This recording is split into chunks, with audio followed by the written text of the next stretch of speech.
말 한마디 한마디에 건강한 마음을 담아 전하는 여기는 라디오 구구절절입니다.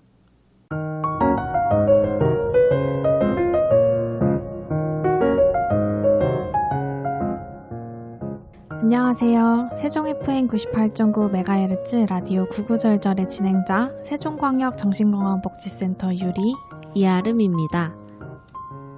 유리쌤 어떻게 지내셨어요? 네, 요즘 날씨가 굉장히 좋잖아요. 그래가지고 여행도 다녀오고 산책도 많이 하고 그러면서 좀 즐겁게 시간을 보내고 있는 것 같습니다. 아름쌤도 뭐 잘 지내셨나요? 한 달 동안? 네, 저도 날씨가 좋아져서 요즘 밤 날씨가 진짜 치트키잖아요. 그렇죠. 너무 좋죠. 산책하기도 너무 좋고 그래서 저도 되게 재밌는 생활을 보내고 있는데 최근에 김영하 작가님 강연을 다녀오게 되면서 좀 같이 구구절절 청취자분들이랑 유리쌤이랑 나누고 싶은 이야기가 있었어요. 유리쌤은 책을 왜 읽으세요? 저는 아직까지도 약간의 좀 의무감을 가지고 읽고 있는 것 같아요. 어떤 의무감? 지식인이라 함은 나도 맞아요. 기본 소양으로 그쵸, 읽어야 그쵸. 된다. 그런 것 때문에 읽는 거나 아니면은 저는 좀 소설책을 좋아해서 가끔 좀 좋아하는 작가가 신작을 내면은 읽는다든지 그렇게 읽는 것 같아요. 저도 책을 읽는 이유를 약간 그런 지식 습득 그리고 지적 허영심을 좀 드러내고자 하는 뭔가 그런 마음이 조금 있었던 것 같아요. 그래서 저도 에세이나 자기계발서 이런 거 위주로 읽었었는데 이제 김영하 작가님 강연 주제도 왜 책을 읽는가였어요. 그래서 좀 그 대답을 얻고 싶어서 가게 됐었고 김영하 작가님은 소설을 통해서 많은 감정을 느끼고 감정을 언어화하는 게 중요하다라는 말씀을 해주셨어요. 근데 우리가 지난번에도 감정 단어를 좀 찾아보고 내 감정이 어떤지 잘 정의하는 게 중요하다고 말씀을 드렸잖아요. 그랬더니 작가님도 말씀하시는 게 우리가 소설이나 책을 읽다 보면 어떻게 내 마음을 이렇게 완전 내 마음이 이 마음이잖아 하는 표현들이 있잖아요. 그런 걸 찾는 게 되게 중요하다는 거예요. 그래서 사람들이 이제 김영하 작가님은 수업에 들어가서도 대학생들한테 한 학기 동안은 글을 쓰면서 짜증난다는 표현을 쓰지 마라 라고 한대요. 그러면서 너의 감정을 표현을 해봐라 라고 하는데 그 감정을 못 쓰는 이유가 감정을 일단 폭발시키지 못해서의 이유도 있지만 두 번째로는 감정의 단어가 부족하기 때문에 감정을 표현하는 그 어휘가 부족하기 때문에 그래서 소설로 하여금 그런 감정들을 많이 좀 언어화하고 이렇게 눈으로 보는 문장으로 만드는 게 되게 중요하다라고 말씀을 해주시더라고요. 저도 뭔가 책을 읽다 보면은 어떻게 이렇게 비유를 잘했지? 그냥 행복하다는 이 감정을 이렇게 새롭게 비유하는 그런 문장들을 보면은 나중에 꼭 써먹어야겠다. 맞아요. 예를 들면 저는 그런 표현도 되게 좋아하거든요. 뭐 뱃속에서 나비가 뭐 날아다니는 것 같다. 이렇게 울렁거리는 표현을 뭔가 그렇게 한다던가 아니면 그냥 진짜 이렇게 서술형으로 풀었는데 그게 너무 내 마음 같을 때 그래서 든 생각이 우리가 방어 기제 중에 억압을 사용하는 분들 그러니까 감정을 느끼지 않으려고 하고 그러다 보니까 우리는 이제 표현을 하셔라라는 코멘트를 드리기도 했지만 그게 좀 어려운 분들도 계시잖아요. 우리도 잘 표현 못하는 사람들이라고 그쵸. 고백을 했었고요. 근데 소설이 그런 감정을 해소하는 데도 도움이 되겠다라는 생각이 들더라고요. 그러게요. 그래서 저는 소설을 읽고 싶어지더라고요. 그래서 그 뒤로 소설을 또 몇 권 읽었고 그리고 또 이제 유리쌤 덕분에 오늘의 책도 소설로 저희가 선정을 하게 되면서 또 이 소설의 그런 주인공의 생각이 되게 많이 나오잖아요. 틈틈이. 그렇죠. 그래서 그걸 너무 재밌게 읽었던 것 같아요. 저는. 맞아요. 남의 머릿속이나 감정을 이렇게 훔쳐보는 맞아, 느낌이잖아요, 소설이. 맞아. 그래서 그런 묘미가 조금 있는 것 같더라고요, 저도. 그래서 오늘 구구절절 3화의 주제는 트라우마로 가지고 와봤어요. 요즘 트라우마라는 단어를 좀 너무 쉽게 사용하는 것 같더라고요. 저희가 뭐 PTSD 온다 뭐 이러거나 아니면 트라우마 생길 것 같다 이런 식으로 좀 가볍게 사용될 때가 있는데 사실 이 단어들은 이렇게 가볍게 사용될 용어는 아닙니다. 맞아요. 트라우마의 정의에 대해서 잠깐 설명드리면 트라우마란 외부에서 일어난 충격적인 사건으로 인해 심리적, 정서적 어려움을 느끼는 거를 말하는데요. 우리가 주변에서 좀 봤던 거는 이태원 참사나 세월호 사건 같이 큰 규모의 사건을 경험했을 때뿐만 아니라 단 한 번의 사건, 예를 들면 뭐 성폭력, 가정폭력, 뭐 데이트 폭력, 요즘은 이슈인 게 또 리벤지 포르노 피해자분들도 계시죠. 그런 분들이 이제 충격적인 사건을 반복해서 경험하거나 한 번만 경험했더라도 그런 트라우마 반응이 나타날 수 있습니다. 네, 그래서 트라우마 반응은 급성 스트레스 반응과 외상 후 스트레스 장애로 나눌 수가 있는데요. 충격적인 사건 이후에는 여러 가지 감정 변화를 느낄 수 있어요. 그래서 보통은 부정, 분노, 타협, 우울, 수용 단계 순으로 감정을 겪는데 개인마다 이 감정이 오는 순서가 다를 수가 있습니다. 그래서 보통은 뭐 최소 3일이나 아니면 한 달이 지나면은 서서히 회복하고 사건 발생 전 일상으로 돌아오는 것을 급성 스트레스 반응이라고 이야기를 해요. 네. 하지만 충격 정도나 개인이 현재 처한 상황 등에 따라 1개월 이상 이제 이런 감정이나 어려운 증상들이 계속된다면 이런 경우를 저희는 외상 후 스트레스 장애라고 말합니다. 외상 후 스트레스 장애는 우리가 소위 말하는 PTSD를 말하게 됩니다. 외상 후 스트레스 장애는 장애라는 단어를 포함하고 있듯이 일상생활에 현저히 문제가 되는 상태이기 때문에 꼭 전문가의 도움이 필요한 질환으로 구분할 수 있습니다. 네, 그래서 저희가 이렇게 주제에 대해서 설명을 먼저 드렸는데요. 네. 오늘의 주제에 또 어울리는 책을 선정을 해왔습니다. 네. 오늘의 책은 뭐죠? 네, 오늘의 책은 백온유 작가님의 유원입니다. 이 책은 같은 트라우마 사건을 경험한 인물들이 같이 회복하여 성장하는 이야기입니다. 1부에서는 주인공 유원이 느끼는 대표적인 트라우마 증상과 책의 이제 몇 가지 에피소드를 저희가 소개드릴 예정이고요. 2부에서는 트라우마에 대처하는 방법에 대해서 알려드릴 테니까 오늘도 끝까지 들어주세요. 저희가 하는 얘기가 이제 책 내용을 다루다 보니까는 좀 스포일러가 될 수 있다는 점은 꼭 참고해 주시고요. 네. 등장인물에 대해서 이야기하는 것은 저희 지극히 개인적인 의견이기 때문에 재밌게 들어주시면 좋을 것 같습니다. 네, 좋습니다. 그럼 유리쌤 혹시 이 책의 주요 줄거리 말씀해 주실 수 있으실까요? 네. 그래서 이 책의 주인공 유원이 6살 때 집에서 화재가 나게 됩니다. 그래서 유원의 언니인 예정은 동생 원희를 살리기 위해서 이불로 원희를 감싸가지고 창문 밖으로 던지고 언니는 차마 그 불길 속에서 빠져나오지 못한 채 죽게 돼요. 네. 그리고 이때 창밖으로 던져진 유언을 지나가던 아저씨가 받게 되죠. 네. 이 떨어지는 유언을 받아내서 원희의 생명은 살리지만 아저씨는 평생의 장애를 얻게 됩니다. 네. 그래서 여기까지가 책 유언의 주요 줄거리였고요. 저희가 주인공 유언의 트라우마 증상에 대해서 한번 먼저 알아보도록 할게요. 네. 유언은 고등학생이에요. 그래서 당시 화재 사건의 유일한 생존자이자 그다음에 대대적으로 언론 보도가 되면서 화재 사건이 일어난 지 약 10여 년이 지났지만 아직까지 동네에서는 계속해서 그리고 인터넷상에서도 회자가 되는 인물로 그려집니다. 그래서 이 소설 속에서 주인공 유언한테 이렇게 두드러지는 트라우마 증상들이 있더라고요. 그래서 오늘은 저희가 3가지로 좀 정리를 해봤는데 그 첫 번째는 침습 반응입니다. 유리쌤, 우리 침습 반응이 뭐죠? 네. 그 침습 반응은 트라우마를 경험한 사람들에게서 나타나는 대표적인 증상이에요. 그래서 사건과 관련된 생각이나 장면 아니면 사건 당시의 소리나 냄새 등이 불쑥불쑥 떠오르는 증상을 말합니다.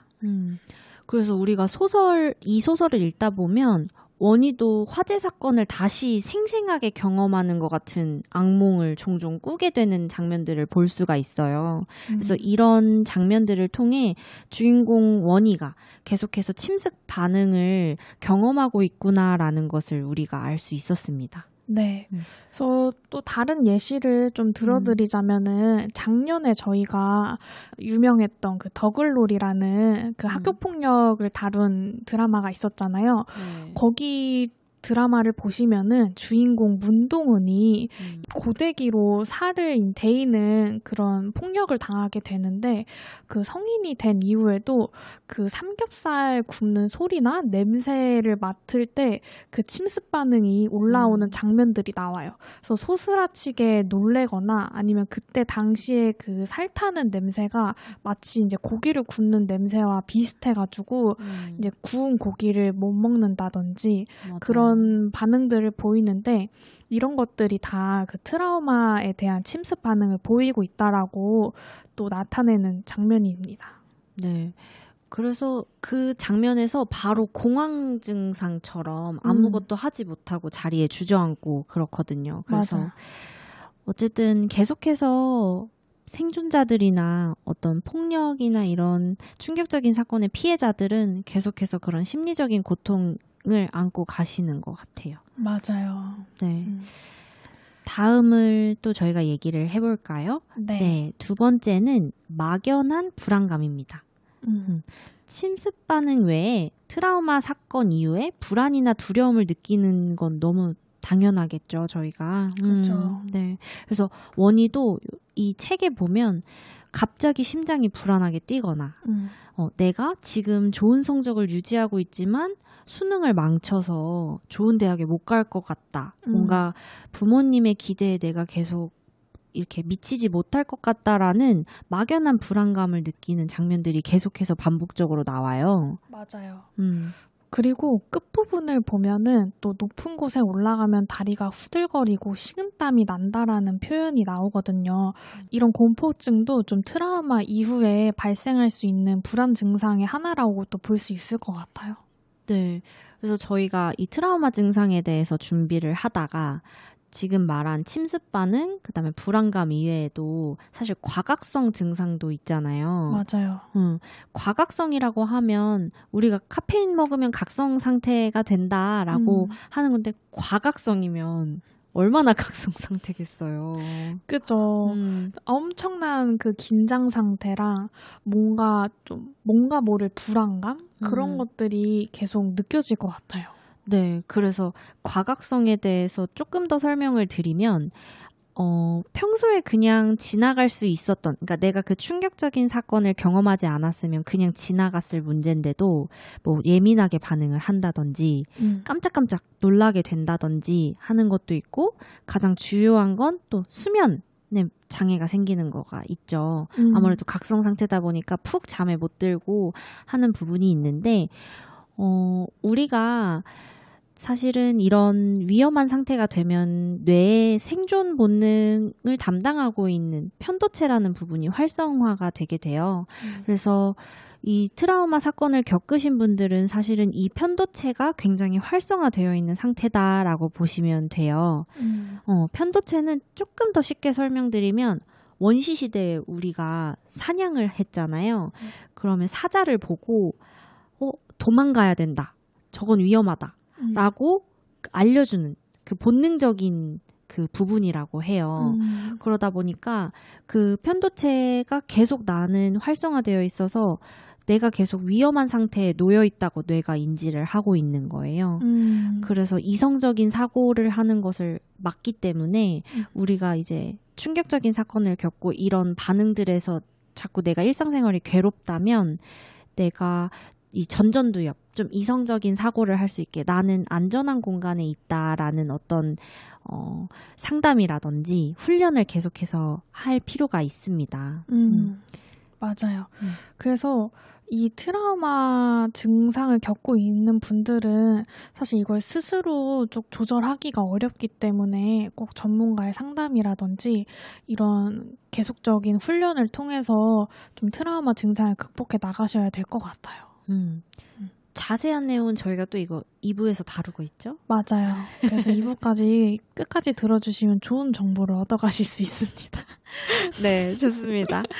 그리고 네. 다음 이제 원희가 느끼는 마지막 세 번째 그 증상은 어떤 게 있죠? 네, 세 번째는 인지와 기분의 변화인데요. 저희가 트라우마 사건을 경험하면은 흔히 자신과 또 주변 사람, 그리고 세상에 대한 생각이 부정적으로 바뀌거나 아니면 자책감이나 수치심을 느껴가지고 타인을 쉽게 비난하고 분노하게 되는 그런 상태가 될 수가 있어요. 원희의 사실 대표적인 감정이 이 자책감, 맞아. 죄책감, 이었던 것 같아요. 그래서 원희가 아무래도 언니와 아저씨의 희생으로 생존을 하다 보니까 내가 이렇게 잘 살아도 되나? 아저씨한테 내가 평생을 뭔가 보답해야 되는 건 아닌가라는 자책감과 부채감을 계속해서 가지고 가는 장면들이 나와요. 맞아요.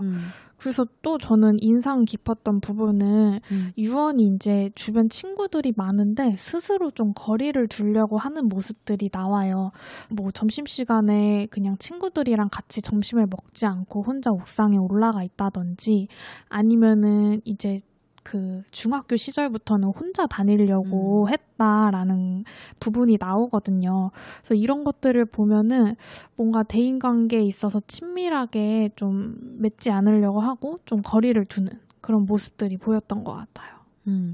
근데 진짜 그럴 수밖에 없지 않을까? 뭔가 마음의 문을 여는 게 어렵지 않을까라는 생각도 또 들긴 들었어요.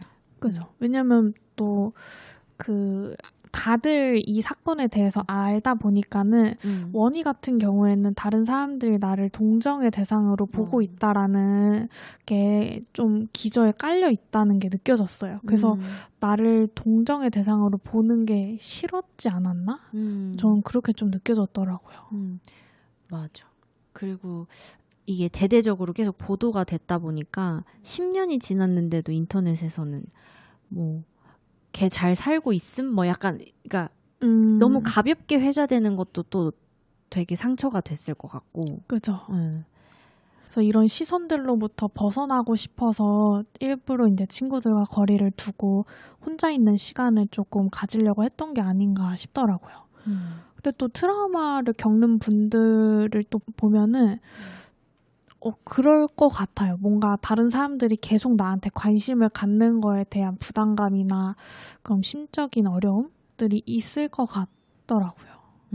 그래서 저는 좀 개인적인 반성도 사실은 있었던 게 우리는 뭐 재난 상황이나 이런 범죄 피해라든지 어떤 이런 데이트 폭력이나 이런 것도 기사로 많이 접하잖아요. 그죠. 근데 어떤 그냥 우리가 그 기사를 보는 사람으로서 얘를 그냥 가십으로 다들 그냥 소비한 게 아닐까? 정말 이들에 대한 관심을 우리가 이렇게 꾸준히 줬는가? 사회적으로 이들을 위해서 지속적인 관심과 지원이 가고 있는가? 라는 생각이 좀 들더라고요. 그죠. 단순히 뭔가 이런 이야기거리로 소비되는 게 아니고 실질적인 도움을 줘야 되는 게 중요한 것 같아요. 맞아요. 어쨌든 이런 얘기는 하면 마음이 무거워질 수밖에 없는 것 같아요. 맞아요. 그래서 저는 또 이 책에서 되게 재밌게 봤던 게 원희의 생각이었는데요. 이제 나한테 친절하게 대하는 친구들한테도 꽤 냉소적인 속마음을 드러내요. 그래서 예를 들어 수업 시간에 친구가 여기야, 여기부터 하는 거야 이렇게 알려주는데 속마음으로 나도 알거든? 너만 똑똑하냐? 약간 이런 식의. 맞아. 그래가지고 뭘 또 그렇게까지 이렇게 했는데 그 솔직한 게 너무 저는 오히려 그래서 이 소설을 끝까지 재밌게 읽을 수 있었던 것 같은데 이 인지와 기분의 변화 증상을 보면서 원희가 좀 세상을 이렇게 부정적으로 볼 수밖에 없겠다라는 생각도 들더라고요. 그죠. 저도 보면서 뭐 약간은 좀 과하게 이제 뭐 평가를 한 것도 있는데 뭐 피해 사고 있는 거 아니야? 이렇게도 이제 보이기는 했는데 네. 어떤 이런 트라우마 사건을 겪으면은 이런 피해적인 사고가 또 생길 것 같아요. 나한테 또 이런 재난이 오는 거 아니야? 또 나한테 또 안 좋은 일 생기는 거 아니야? 뭐 이런 식으로 또 불안감도 있을 수도 있고 저 사람들이 지금 내 얘기하는 거 아니야? 뭐 이런 식으로도 좀 그런 피해적인 사고를 가질 수밖에 없는 상황이지 않을까 또 싶더라고요. 맞아. 그래서 이렇게 보이는 모습들에서 좀 냉소적이고 그냥 저희는 뭐 글로 읽은 거긴 하고 소설 속의 인물이지만 우울감이 있고 좀 무기력하다라는 느낌이 들어서 근데 이제 책에는 어떤 뭐 치료를 받는다던가 상담을 받는다는 내용은 사실 나오지는 않았어요. 그래서 저희는 아무래도 이제 정신건강복지센터고 이제 정신건강 쪽에서 일을 하다 보니까 이 친구가 위센터 위클래스는 방문했을까? 아주 중요하죠. 네. 어떤 뭐 지역사회 자원으로 연계는 됐을까? 치료는 받고 있을까? 뭐 아니면은 정말 처음 그 사건 이후에 바로 즉각적인 심리 지원을 받은 거는 있었을까? 라는 생각이 좀 궁금함이 생겼고 그래서 좀 그런 도움을 받는 내용이 있었으면 좋았겠다라는 생각이 저는 개인적으로 들더라고요. 그죠. 그래서 뭐 저도 책을 읽으면서 이런 서비스들을 이번 책 소설을 다루면서 청취자분들이 또 알아가셨으면 좋겠다 하는 마음이 있었어요. 근데 좀 웃길 것 같기도 해요. 국가 트라우마 센터에 방문을 했다. 뭐 막 이거 좀 웃길 것 같아요. 많이 웃기죠. 중요한 내용도 아니고 사실. 아니 막 공익 소설도 아니고 이게 뭐라 그래야 되냐? 뭔지 알죠? 제가 말하는 게 뭐 이렇게 금연 홍보 영상처럼 그런 소설은 아니니까 사실은 뭐. 그죠? 네. 근데 조금 뭐 어떤 그런 심리 지원에 대한 전문가에 대한 도움을 받았던 내용은 없어서 아마 자연스럽게 그냥 이런 아이로 그냥 지나가지 않았을까? 그리고 원희가 6살이었잖아요. 그죠. 그러니까 아무것도 모르지 않을까? 라고 또 지나갔을 것 같기도 하고. 맞아요. 그래서 이렇게 저희가 책을 통해서 3가지 트라우마 증상에 대해서 분석을 해봤고요. 이어서 저희가 책에서 좀 인상 깊었던 부분에 대해서요, 공유를 해드리고 싶어요. 이 책은 트라우마 극복기이기도 하면서 고등학생인 원희의 성장을 그린 소설이기도 하죠. 그래서 몇 가지 장면들을 좀 소개해드리겠습니다. 네. 그래서 저희가 좀 제목을 나름 붙여봤는데 영웅의 민낯. 네, 뭐죠? 네, 앞서 줄거리에서 소개드렸던 그 아저씨가 등장하게 되는데요. 이 아저씨는 원희를 살려주고 사회적으로 이제 영웅으로 그려지게 돼요. 근데 이제 장애를 얻어가지고 후원도 많이 받고 이제 뭐 사회적으로 이렇게 영웅 대접을 받게 되는데 그 이제 후원을 받은 돈으로 사업을 하게 되지만 그 돈을 홀라당 날려버리게 돼요. 그래서 이 아저씨 자체가 어떤 그 영웅의 대접을 받을 정도의 인물은 아니었던 거죠. 네. 그래서 이 아저씨라는 인물은 언니 예정의 기일에 원희네 집에 시도 때도 없이 찾아가가지고 어떤 원희를 살려준 거에 대한 대가로 뭔가 돈을 받으려고 하는 그런 모습들이 보여져요. 대놓고 돈 주세요라고는 안 하지만 맞아. 와서 자꾸 밥 먹고 사업 얘기하고 그리고 밤늦게 찾아와요. 되게 예의라는 거를 원희네 집에 차리지는 않아요. 맞아요. 그래서 원희는 이 아저씨가 참 싫죠. 이미 아저씨한테 내가 빚졌다라고 생각하는 부채감이 있는데 또 부모님한테 계속해서 어떤 그런 대가를 요구하는 것 같은 모습이 원희는 너무 불편합니다. 그게. 맞아요. 그래서 원희의 부모님 또한 아저씨를 거절하지 못하는 모습을 보고 원희는 더욱 아저씨를 좀 원망하게 되는 감정이 커지게 되죠. 그래서 이러한 감정을 또 극복해주는 인물이 등장하게 되죠. 네, 바로 수연입니다. 원희는 이제 나를 모르는 사람이 없다는 것에 대한 스트레스가 굉장히 컸어요. 그래서 이제 나를 모르는 사람들이 있는 곳에서 살고 싶다라는 소망을 드러내는 구절도 책 속에서 이제 볼 수 있는데요. 그렇게 처음 접한 인물이 수연이에요. 이 수연은 원희와의 첫 만남에서 너 나 몰라? 라고 묻자 수연은 나도 몰라 뭐 이런 식으로 되게 처음 본다는 듯이 이렇게 얘기를 하고 굉장히 이 수연은 털털하고 쿨한 모습처럼 그려져가지고 원희는 이런 모습에 되게 끌리게 되고 호기심을 가지게 되죠. 네. 근데 사실 수연이는 알고 있었어요. 대왕수포인데. 아, 그런가? 근데도 원희가 처음으로 누군가와 친해지고 싶었기 때문에 수연이가 나를 알고 있었다는 거짓말? 그러니까 근데 선의의 거짓말이었어요. 어떻게 보면 일부러 그런 건 아니야. 뭐 이렇게 하거든요. 맞아요. 그래도 수연이가 좋아요. 원희는. 근데 이제 원희는 그래서 이런 털털하고 쿨한 수연이와 함께 지내면서 내면의 힘이 좀 길러집니다. 그래서 소설 끝부분에는 언니 예정의 죽음 이후에 느끼는 죄책감과 그 다음에 아저씨에 대한 여러 가지 복합적인 불편한 감정을 직면하게 되는 장면이 나오는데요. 그동안은 아저씨한테 싫은 소리를 못했던 원희가 이제 염치도 없이 방송에 나가자는 아저씨의 제안에 이제 딱 거절하는 모습이 나오거든요. 맞아. 이 모습이 진짜 통쾌하게 느껴졌던 것 같아요.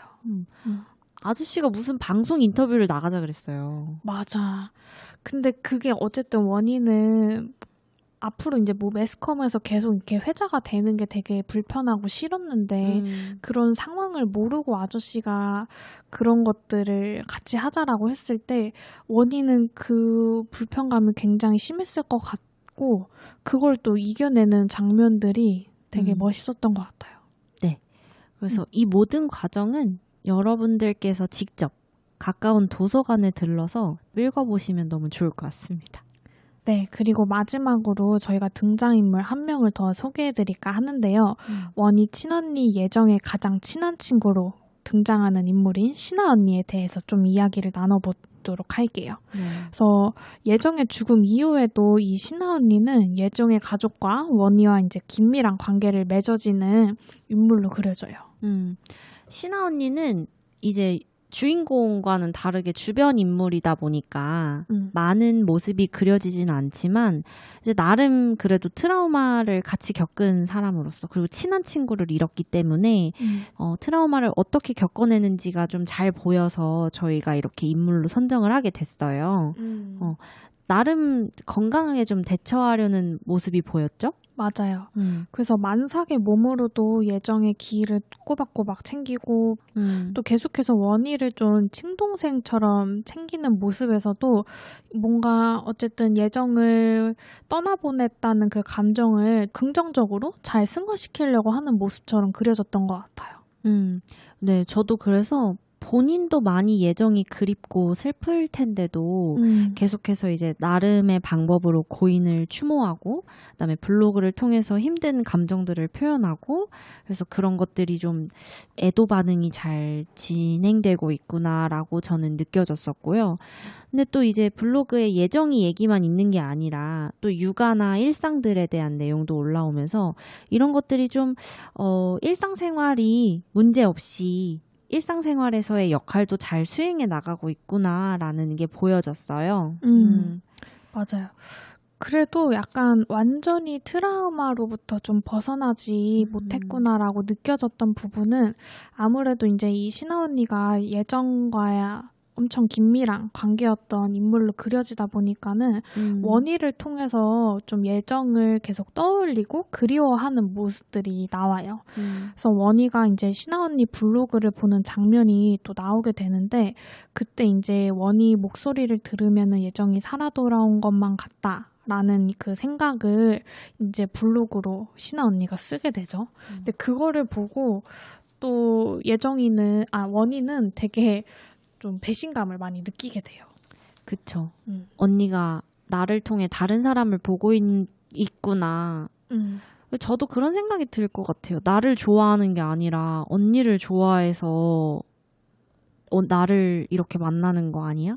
라는 생각이 들 수도 있을 것 같아요. 그러니까 나에 대한 진심인 건지 언니를 그리워하는 마음에 나한테 그렇게 하는 건지 그렇죠. 원희는 어쨌든 뭐 부모님이나 아니면 언니 지인들을 계속 보면서 나는 언니의 대체품이다라는 인식을 떨쳐버릴 수 없을 것 같아요.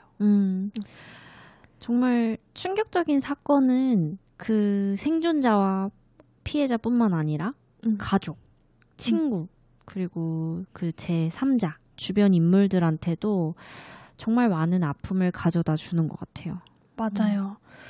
그래서 우리가 이 트라우마 생존자 그리고 피해자에게 좀 주의해야 될 사항들이 있는데요. 첫 번째로는 이제 해당 사건을 구체적으로 떠올리도록 유도하는 것이나 아니면은 뭐 그 사건에 대해서 질문을 한다든지 구체적으로 이제 질문을 한다든지 그런 것들은 매우 조심을 해야 돼요. 근데 이 책 속에서도 이 주의사항을 어기는 그런 장면들이 나오는데 막 기자들이 그 화재 사건이 일어났을 때 원희가 되게 이제 6살인데 원희한테 계속 물어봐요. 그때 화재 사건 당시 어땠냐, 그때 떨어질 때 어땠냐, 불길이 많이 컸냐 이런 식으로 구체적으로 이제 질문하는 장면이 나오는데 사실 피해자한테 바로 그렇게 사건에 대해서 떠올리도록 유도하는 질문은 절대 해서는 안 돼요.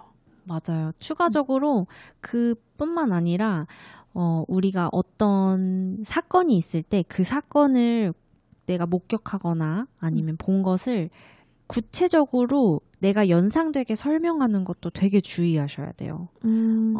이 머릿속으로 상상이 되기 때문에 그게 또 제2차 피해가 올 수 있어요. 제2차 트라우마 반응을 나타낼 수 있게 하기 때문에 내가 어떤 요새는 또 SNS가 너무 발달이 돼가지고요. 그렇죠. 그런 사건들을 막 영상으로 찍어서 공유가 되고 이런 것들이 많은데 평소 내가 마음이 좀 많이 유약하거나 좀 그런 스트레스에 취약하신 분들은 사실은 그런 SNS에 떠도는 영상들을 보시는 것과 이야기를 듣는 것에 좀 주의가 필요합니다. 맞아요. 그리고 또 두 번째로 뭔가 보통의 반응이 아니라고 해서 비난하는 행동도 해서는 안 되는데요. 또 원희가 어렸을 때 겪은 사건이다 보니까는 그 사건이 좀 피부로 와닿지 못할 수도 있잖아요. 6살이다 보니까는. 근데 이제 어렸을 때 동네에서 이렇게 원희가 놀이터에서 막 신나게 놀고 있는데 할아버지가 와가지고 너는 그렇게 놀아선 안 된다. 그러니까 너는 그렇게 신나면 안 된다라고 꾸짖는 장면이 나와요. 그래서 약간 할아버지의 말에 속듯이 너처럼 희생자를 생기게 하면서 누군가의 목숨을 바쳐서 살아낸 애기 때문에 넌 이렇게 위험하게 놀면 안 돼. 넌 항상 조심해야 돼 라는 메시지로 원희는 좀 받게 된 것 같고 그러다 보니까 원희는 그냥 그때부터 조용한 아이가 돼요. 그냥 손이 안 가는 아이로 살기로 이제 본인이 마음을 먹게 돼요. 그래서 이제 소설을 보다 보면 크게 큰 사고를 안 일으키거나 뭔가 내가 상처를 낼 만한 어떤 행동을 안 하는 거죠. 조심성이 많은 아이로 그렇게 크게 됩니다. 그리고 추가적으로 또 하나가 원희는 어른들의 말이 나를 아프게 했다라는 게 있는데 그래도 잘 컸네. 이런 말을 너무 쉽게 하시는 것들. 근데 그런 일 경험했는데 그래도 잘 지내네? 이런 말들도 사실은 되게 상처가 될 수 있어요. 내가 겉으로는 잘 지내는 것처럼 보이지만 사실은 속에서는 내가 계속해서 일상생활에 잘 회복하려고 안간힘을 쓰고 있는 것도 있는데 그걸 함부로 판단하거나 평가해서는 안 된다고 생각을 합니다. 그렇죠. 어떤 그 피해자 프레임을 씌우는 거는 절대 해서는 안 되는 행동인 것 같아요. 네. 네, 그래서 여기까지 저희가 1부 준비한 내용이었고요. 트라우마 증상과 관련하여 소설 유언에 대해서 이야기를 나누어 보았습니다. 오늘 곡은 힘든 시간을 겪고 계신 분들이 혹시 계시다면은 조금이나마 공감이 되는 노래로 준비해봤어요. 악뮤의 물 만난 물고기. 노래 듣고 오실게요. 2부도 있습니다.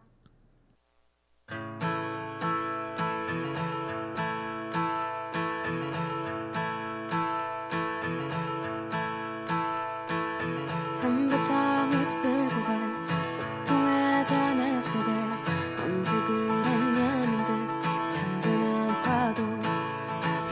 헤엄치는 내 얼굴 울렁이는 내 얼굴 너는 다가가두고 배가 되었네 고독함이 모이는 파란 도화지 속에 조금이 어색할 만큼 찰나를 빛깔들 나아가는 생명들 헤엄치는 생명들 너는 물감이 되고 난 붓이 되었네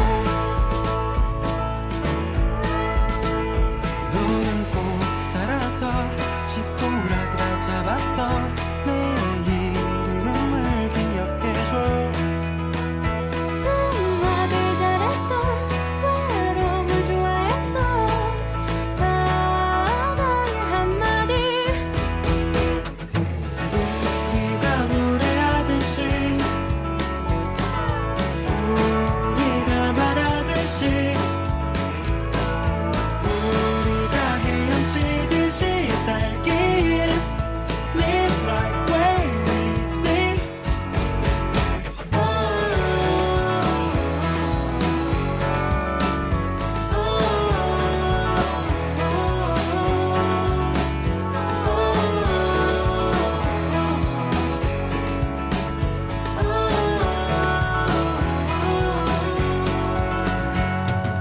한바탕 입술감 동해 잔해 속에 그러니 남겨진 마지막 작품 독백의 순간을 버티고야 비로소 너는 예술이 되고 전설이 됐네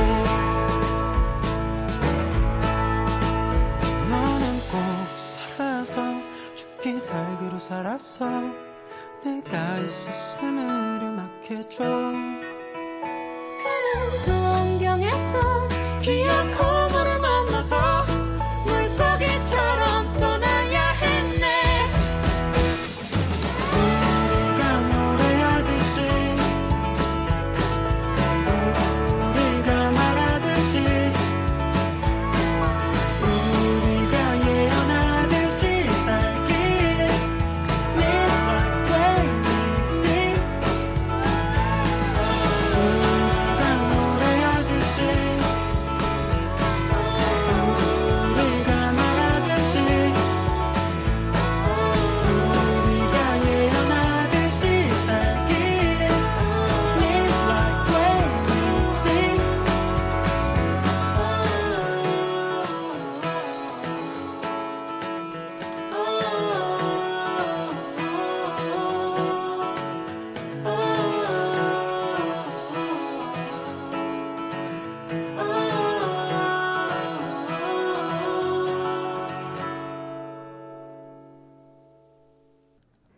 이부가 돌아왔습니다. 오프닝 때 말씀드렸듯이 오늘의 별책부록 주제는 트라우마 대처 방안입니다. 네, 그래서 오늘 저희가 소개해드릴 대처 방안은 총 2가지를 준비해왔어요. 먼저 첫 번째는 복식호흡 훈련입니다. 이 복식호흡 훈련은 현재 이 불안한 감정이나 아니면 그 과각성 상태를 빠르게 진정시킬 수 있는 효과적인 방법인데요. 이 복식호흡 훈련에는 4-3-5-3 규칙이 있어요. 이 4-3-5-3 규칙은 숨을 처음에 4초간 들이쉬고 3초간 멈춥니다. 그 다음에 5초간 다시 내쉬고 다시 3초간 숨을 멈추는 방식을 얘기하는데 이때 들숨보다는 날숨을 천천히 하는 게 가장 중요한 포인트라고 할 수 있어요. 그래서 저희 한번 이거 따라해 볼까요? 네. 네. 유리쌤 한번 해보시겠어요? 제가 초를 헤아려 드릴게요. 네. 같이 들으시는 분들도 해주세요. 네. 먼저 숨을 4초간 들이마셔 볼게요. 네. 1, 2, 3, 4 1, 2, 3 1, 2, 3, 4, 5 1, 2, 3 네, 여러분들도 다 따라해 보셨을까요? 네, 여러분들 너무 불안하시거나 혹시 뭐 불안하다는 상황은 면접 보기 전이 될 수도 있고 뭐 어떤 중요한 말을 해야 될 때도 있고 중대한 발표를 앞에 두고 있을 때도 있고 여러 가지 상황들이 있는데요. 트라우마뿐만 아니라 이런 불안 증세, 호흡이 이렇게 좀 가빠질 때 호흡을 안정하게 도와주면서 나의 지금 불안한 마음도 다스릴 수 있게 도와주는 방법이기 때문에 4353 기억하세요? 네. 아주 효과적인 방법입니다. 네, 다음으로는 저희가 마음챙김 방법에 대해서 또 소개를 해드리려고 해요. 네, 마음챙김에 대해서 많이 들어보셨을 수도 있는데 마음챙김은 지금 이 순간에 머무를 수 있는 능력을 말합니다. 우리가 고통스러운 거는 과거에 대한 후회나 그 다음에 미래에 대한 불안 때문에 좀 마음이 힘들 때가 있는데요. 그래서 지금 여기로 돌아오는 훈련을 저희가 계속 하는 거예요. 그걸 저희가 마음챙김이라고 얘기를 합니다. 그래서 어떤 방법이 있냐면 사실은 복식호흡도 마음챙김 중에 하나기는 해요. 내 코에 들어가는 그 숨, 그래서 코부터 이렇게 통해서 기관지를 통해서 폐로 들어가는 그 기분을 느끼고 폐에서 다시 코를 통해서 호흡이 나오는 거를 이렇게 감각을 느끼는 것도 지금 이 감각에 초점을 맞춰서 현재로 돌아오는 것도 마음챙김 중에 일부기는 한데요. 제가 조금 소개드리고 싶은 방법은 어떤 거였냐면 오감을 활용하는 거예요. 오감 뭐가 있어요, 유리쌤? 시각, 그 다음에 후각, 네. 그 다음에 촉각, 네. 미각, 네. 뭐 안 말했죠? 청각. 청각을 가장 마지막으로 말하면 어떡해. 농담이고요. 맞아요. 저희가 이렇게 오감이 있는데 제가 이 마음챙김 교육을 들었을 때 이 오감 응급처치 방법을 나만의 응급처치 방법을 만들어 놔라라는 거였어요. 그래서 그 구체적으로 좀 설명을 드리면 내가 이 감각들 중에 뭘 접했을 때 마음이 편안하게 되는지를 리스트를 적어 놓는 거예요. 예를 들어 저는 마음이 심란할 때 저는 일단은 그 햇빛에 마른 빨래를 너무 좋아하고요. 따뜻하게 마른 빨래를 너무 좋아하고 그다음에 빨래를 넣을 때 그 섬유유연제 냄새가 제 마음을 좀 안정적일 수 있게 도와줘요. 그래서 제 후각은 섬유유연제 냄새. 시각은 뭐 돗자리를 깔아놓고 앞에 이렇게 잔디밭 모습, 뭐 이렇게 바람에 흩날리는 나무와 들판. 그다음에 청각은 뭐 내가 특별히 마음이 안정되는 노래가 있을 거란 말이죠. 아니면 그게 음성일 수도 있고요. 그리고 촉각은 저는 고양이를 이제 2마리를 키우는데 또 마음이 심란할 땐 이렇게 잠이 안 오고 마음이 심란할 땐 고양이들을 쓰다듬으면 좀 잠이 잘 오고 마음이 저는 안정이 되더라고요. 그래서 고양이를 이렇게 그래서 나한테는 우리 집 고양이 그게 저의 촉각이 될 수 있고 이런 식으로 여러분들이 마음이 0에서 10이라고 했을 때 어떤 9, 10의 어떤 격양되는 감정이나 이런 불안감이나 이런 것들이 올라왔을 때 나를 딱 안정화시킬 수 있는 이 5가지 그 비법들, 응급처치 방법들을 만들어 놓는 거를 말씀을 드릴게요. 유리쌤은 좀 생각해 보시면 어떤 게 있으세요? 저는 그래서 아까 청각 얘기를 하셨을 때 저는 밤에 이제 잠이 안 오고 그럴 때 듣는 곡이 있어요. 오, 어떤 거죠? 그 드뷔시의 달빛이라는 클래식 곡인데요. 로맨틱하다. 그 곡이 진짜 뭐 약간 딱 자장가 송이에요, 저한테는. 굉장히 차분하고 천천히 흐르는 그런 클래식 곡인데 여러분들도 한번 들어보시면은 좋을 것 같아서 한번 추천드릴게요. 그래서 이거를 같이 또 친구들이나 주변 사람들이랑 작성해보고 공유하면 또 되게 좋았던 게 이때 이 교육 프로그램에 참여하셨던 분들 중에는 촉각에 뭐 자녀가 나한테 해주는 뽀뽀, 촉각이 그런 게 들어있더라고요. 아니면 사랑하는 사람의 포옹. 근데 사실은 그런 우리가 나비포옹법도 마음챙김 중에 하나로 얘기를 하잖아요. 맞아요. 우리가 예전에 뭐 한 10년 전이긴 한데 뭐 프리허그 같은 게 유행이기도 했었고 이렇게 사람과 사람 간의 연대감이나 유대감을 느낄 수 있는 그런 신체적인 접촉도 굉장히 내 마음을 안정시킬 수 있는 방법 중에 하나고요. 그래서 예전에 제가 SNS에서 봤던 게 있는데 어떤 지하철역에서 술을 드시고 막 난동을 부리는 취객이 있었고 경찰이 이분을 막 어떻게 모시고 가려고 해도 안 되는 거예요. 막 난동을 부리고. 근데 한 일반인 남성분이 오셔서 그분을 안아줬어요. 그러니까 바로 안정이 되시면서 이렇게 우시더라고요.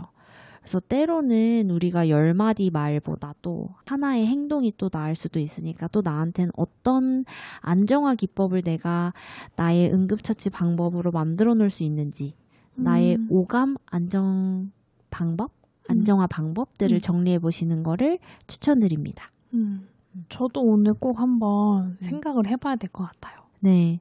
그리고 앞서 말씀드렸다시피 마음 챙김은 이제 지금 이 순간에 집중하는 능력을 말하는데 정신건강 영역에서 일하면서 그리고 저도 제 정신건강을 위해서 지금 여기 here and now만큼 정신건강에 도움이 되는 건 없는 것 같아요.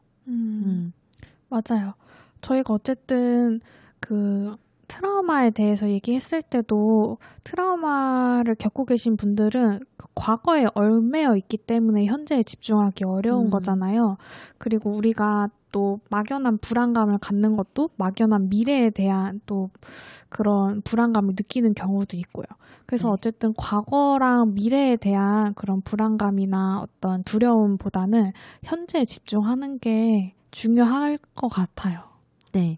그래서 말씀해주신 대로 트라우마 사건을 경험하신 분들은 과거 나의 경험 때문에 미래에도 나한테 이런 일이 생기면 어떡하지? 라는 생각이 계속 반복적일 거란 말이에요.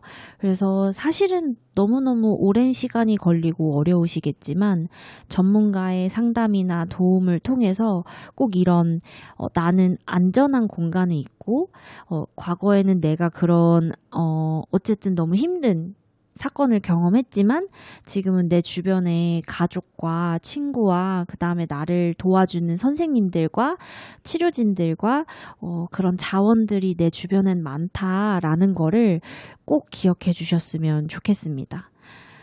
그럼 우리 이런 트라우마 관련된 좀 심리 지원 자원이 어떤 게 있는지 좀 알아볼까요? 네.